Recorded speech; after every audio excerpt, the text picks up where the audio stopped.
Well, we're back into the backyard. Still 94 degrees, a little bit of a breeze, not much. I don't have my glasses on. There comes Mr. Mickey. Copper's in behind me someplace. I've been deciding on what and how to tell it. Finally, I'm at a point where one story comes up. There's a jet in the background from DFW. There's my skyline behind the house, our redneck back porch. Hope you can't see too much over there. It's pretty disorganized.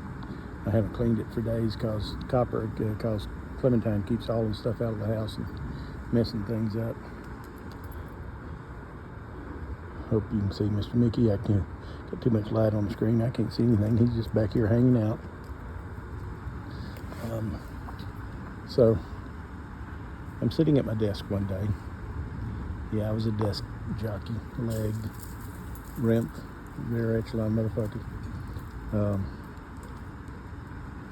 We had annual familiarization with the M16. So I go to the range and I come back and shot pretty good. About 3 or 4 days later, the NCOIC hollers at me, "Edgar, come up to the captain's office." So I go up there and Captain Johns is sitting there with this other captain that I'd never met. I had no clue what was going on. This other captain says, "So Edgar, you shot pretty good at the range the other day."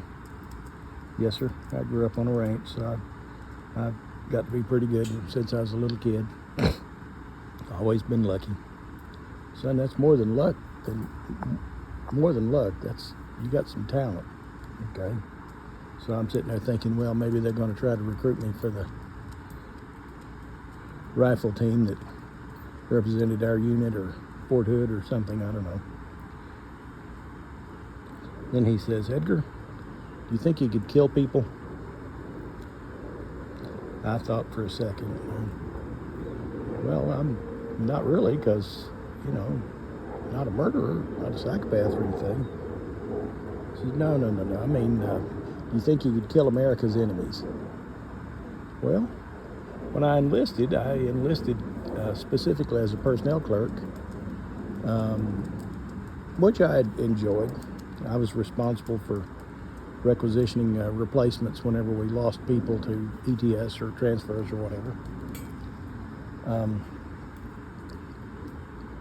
I didn't particularly want to go to war. He says, "Well, I understand that. Do you think you could kill people, the enemies of the United States?" "Well, I think I probably could." He says, I've got a team that we think you would be good for. I saw from your records that you had ran the mile in high school and you were pretty good." "Yeah, I was pretty good. I got to go to district and never got past regionals, but I'd go to district." He says, "I ran the mile in 4:45. That's a pretty good time. Not many people can run that fast." "Well, sir, I enjoyed running. I still do.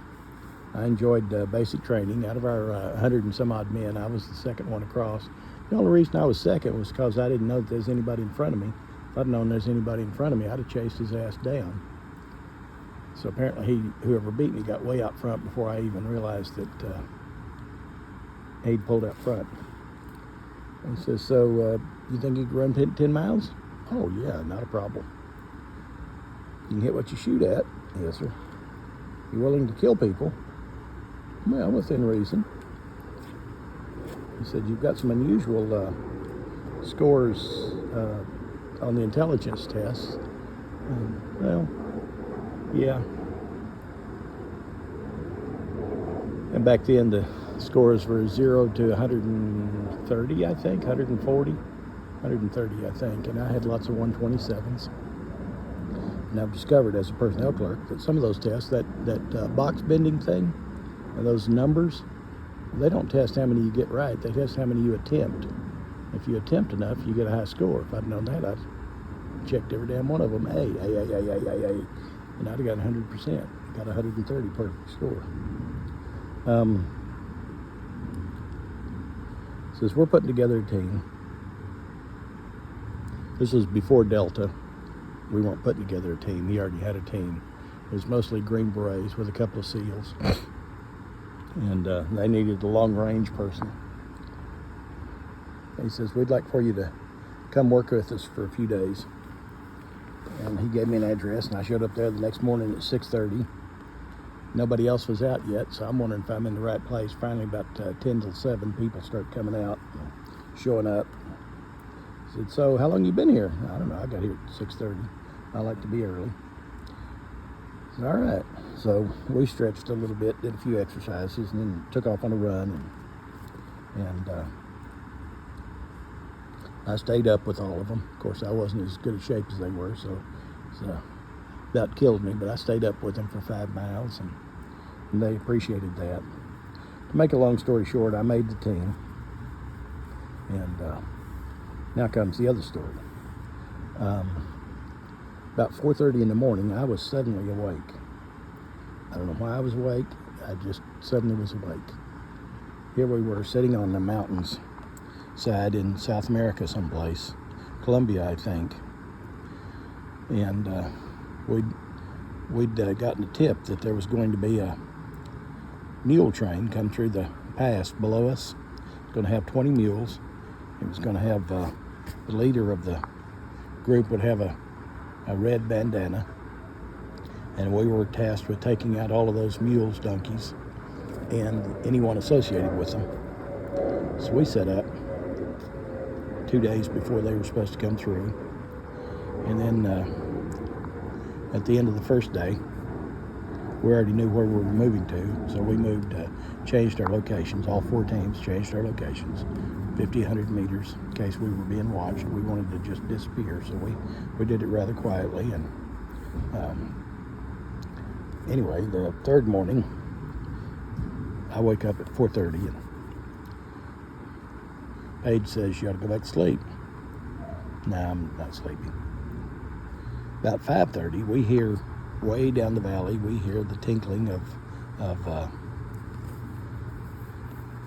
the harnesses and that stuff of the mules. And so we get ready, and about 8 o'clock, probably about 7 o'clock, we start seeing the mule train way down there about 2 miles away. You can see them through the field glasses, and it's just one person leading the train. And so we're watching steadily to see who might be deployed with her. Turned out to be a her. With her up on the mountainside, in the valley ahead of her, in the valley behind her, whatever. Just any support staff, any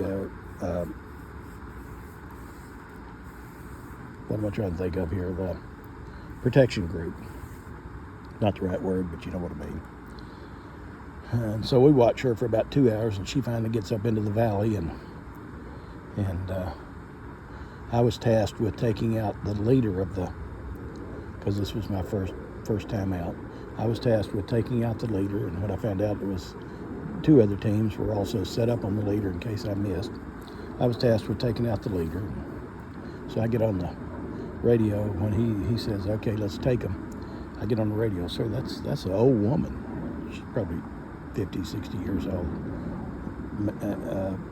Hispanic woman, Colombian, I guess, Indian, I don't know. That's somebody's grandma. Well, doesn't make any difference. She's leading our mule train. Take her out. So I squeezed off a round, put a 308 round through her chest, then put 2 more into her body when she hit the ground. And by this time, the other guys have opened up. She didn't have anyone with her. So within about 10 seconds, we had taken down her and the 20 mules that were with her. And then we sat in place for another 2 or 3 hours, I guess. Then went down and cut open the loads, the packs on the mules, and she was carrying, each mule probably had 200 pounds of cocaine on them.